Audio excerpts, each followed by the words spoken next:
Ibrahim Traoré's special bodyguard, Jean-Baptiste, was moving quickly through the corridors of the presidential palace.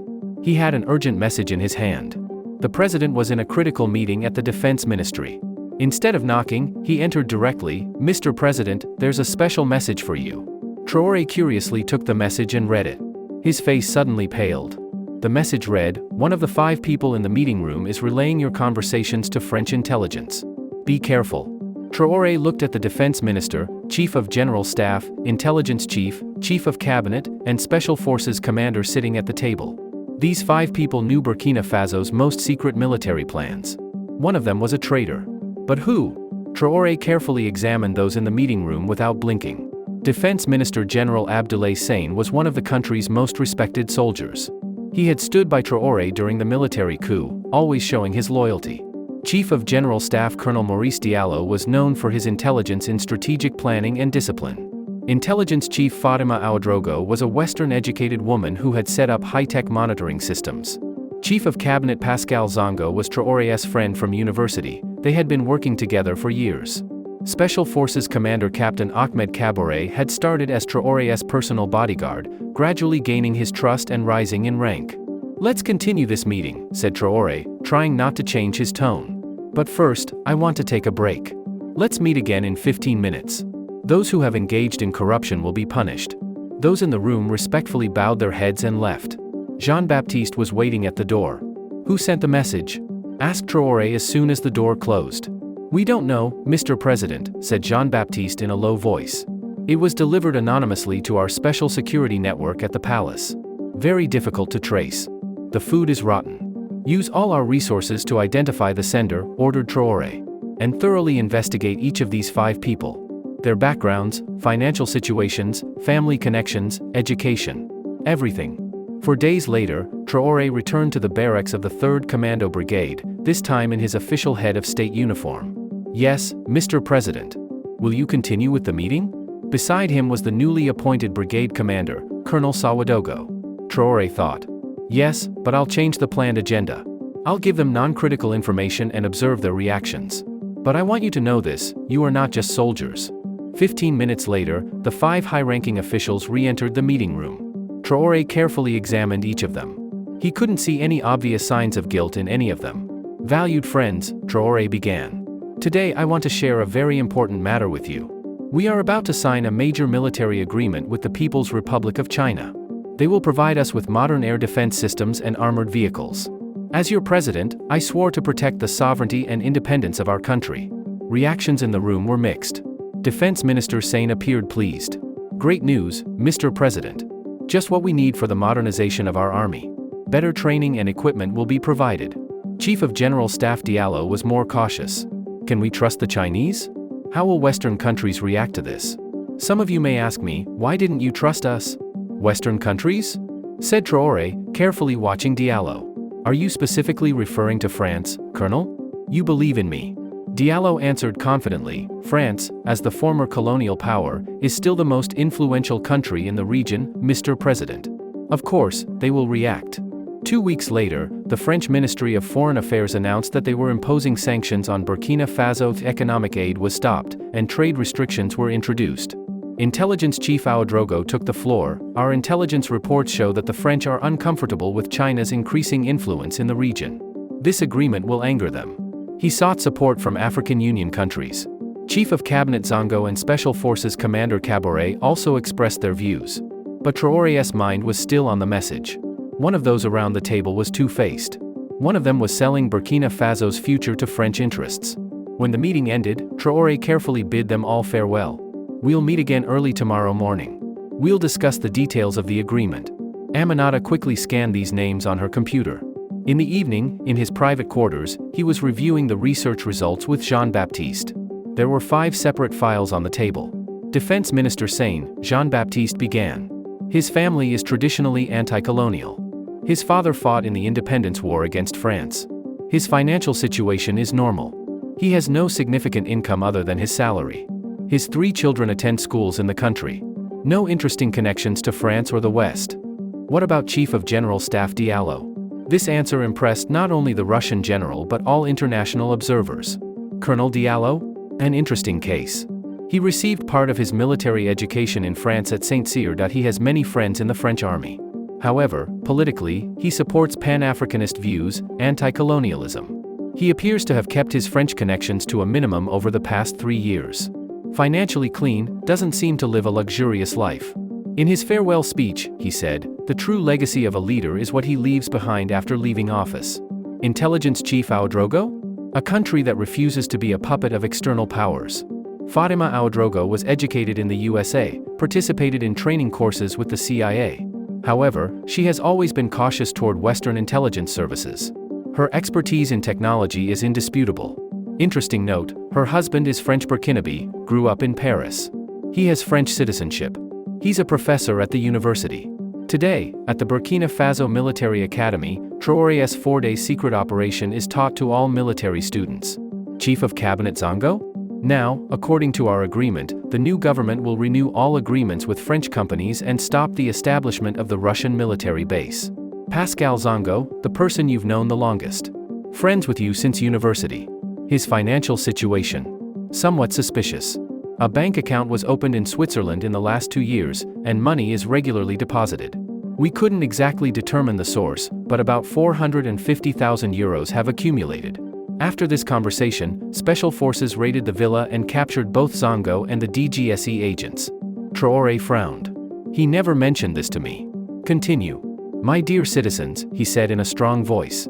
Finally, Special Forces Commander Cabore. Brilliant military career. Appears extremely loyal to you.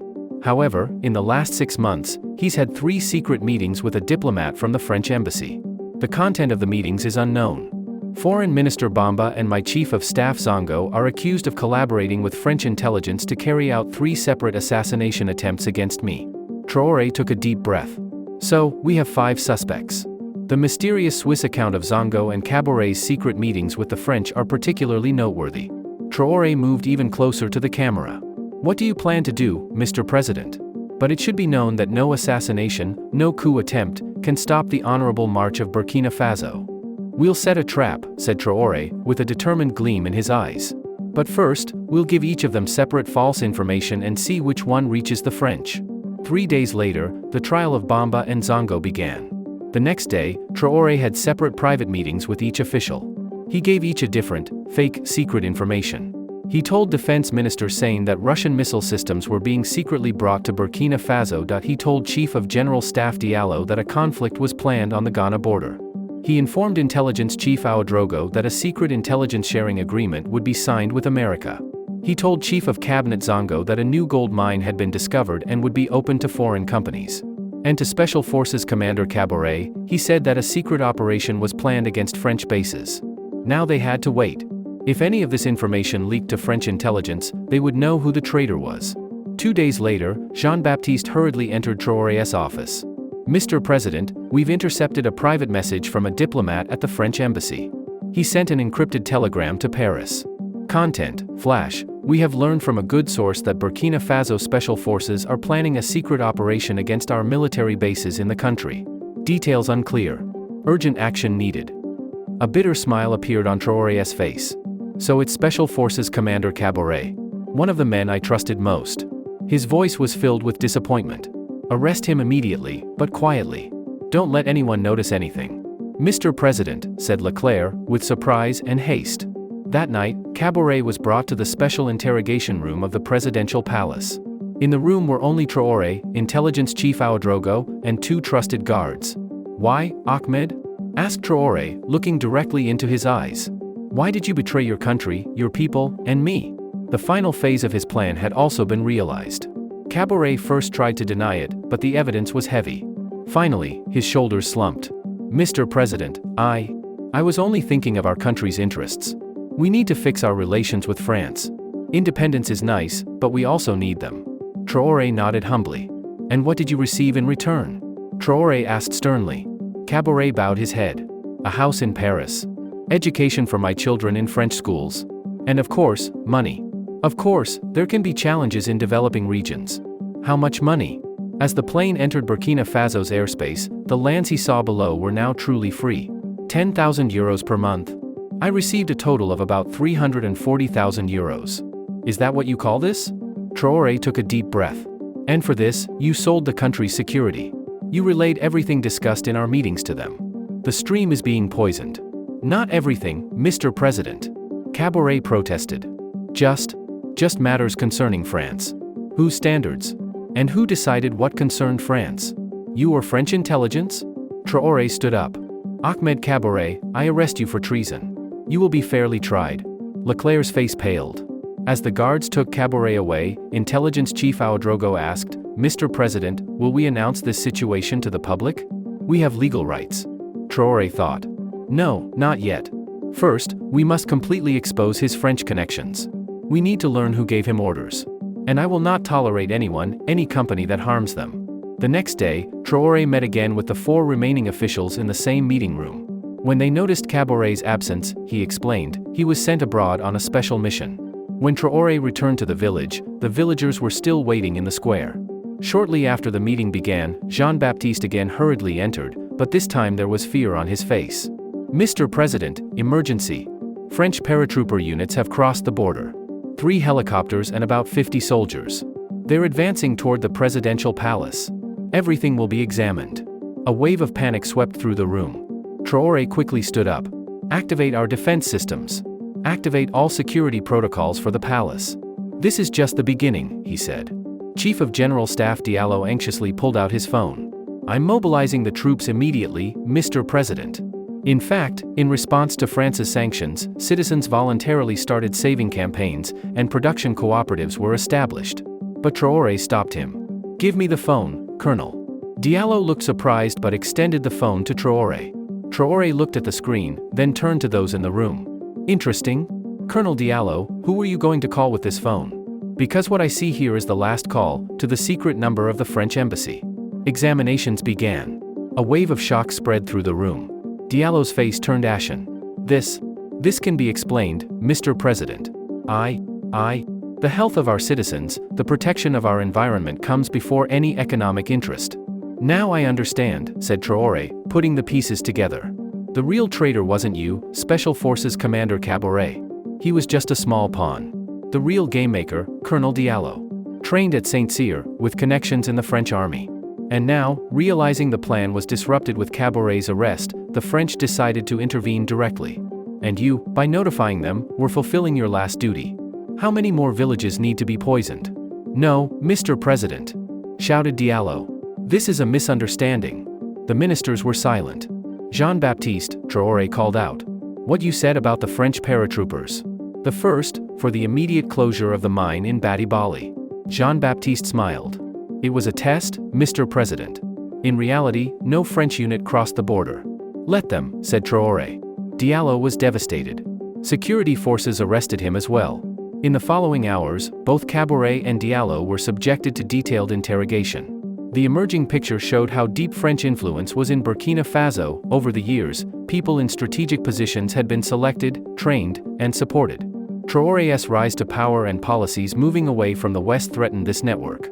3 days later, Traoré addressed the nation. On screens, recordings of Diallo and Cabore's confessions were shown. People of Burkina Faso, Traoré began. Today I must tell you a bitter truth. Within our country, even in the highest positions, there are networks of betrayal serving the interests of foreign powers.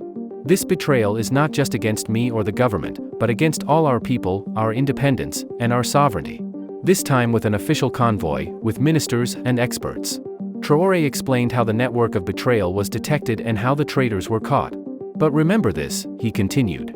This betrayal shows not our weakness, but our strength. Because this conspiracy is a sign that Burkina Faso is beginning to break free from the control of external powers. Our independent policies, our determination to protect our national interests, disturbed the former colonizers. Goldmine International faced an international loss of prestige. From now on, all high-level appointments will undergo much stricter security investigations. But at the same time, we will review our foreign relations. Our message to France is clear: the era of interfering in our internal affairs is over. Burkina Faso is now a free and sovereign country. Migrating families returned. The speech was enthusiastically received throughout the country. Celebrations were held in the streets, people organized marches singing national anthems. Traoré's popularity was higher than ever. But even amid the celebrations, Traoré was cautious. Chief of Cabinet Zongo's mysterious account in Switzerland was still unexplained. The connections of intelligence chief Ouedraogo's French husband were still being examined. A week later, Jean-Baptiste came with new reports. Mr. President, Zongo's Swiss account.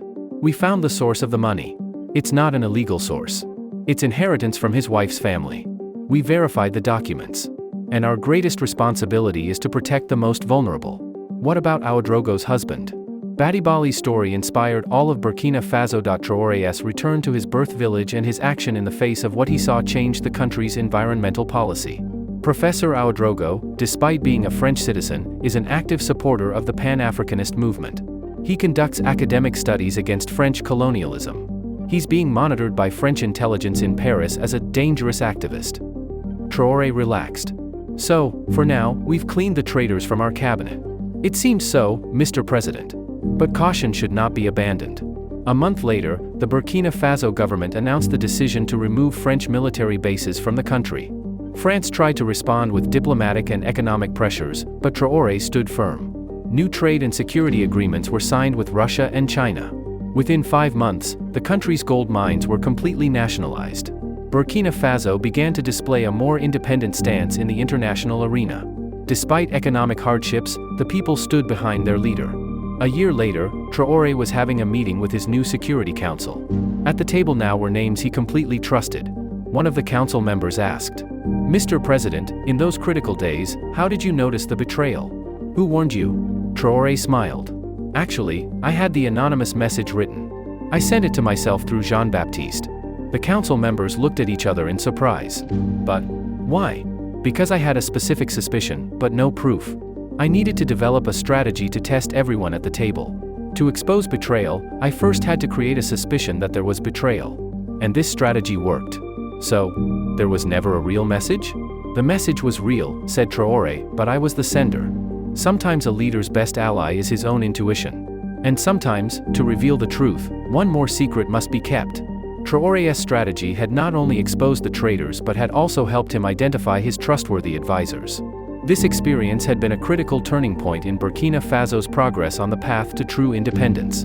Today, Burkina Faso is recognized as one of Africa's countries pursuing the most independent policies.